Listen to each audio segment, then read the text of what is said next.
This prayer teaches us that even when circumstances seem impossible, sincere supplication combined with faith can unlock God's mercy and power. If your heart is burdened, or your spirit feels weary, this prayer reminds you that God sees your struggle and responds to those who earnestly seek Him. Nehemiah's prayer for restoration, Nehemiah 1 verses 4-11, NIV.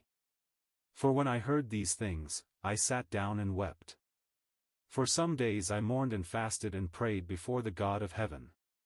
5 Then I said, Lord, the God of heaven, the great and awesome God, who keeps His covenant of love with those who love Him and obey His commands.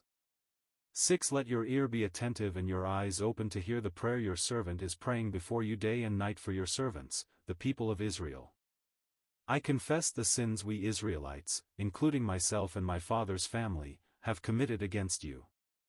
7 We have acted very wickedly toward you. We have not obeyed the commands, decrees and laws you gave your servant Moses. 8 Remember the instruction you gave your servant Moses, saying, If you are unfaithful, I will scatter you among the nations. 9 But if you return to me and obey my commands, then even if your exiled people are at the farthest horizon, I will gather them from there and bring them to the place I have chosen as a dwelling for my name.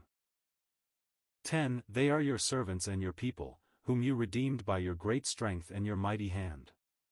11 Lord, let your ear be attentive to the prayer of your servant, and to the prayer of your servants who delight in revering your name.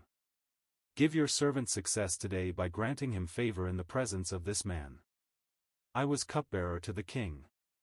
Nehemiah's prayer is a timeless reminder that God is attentive to the cries of His people.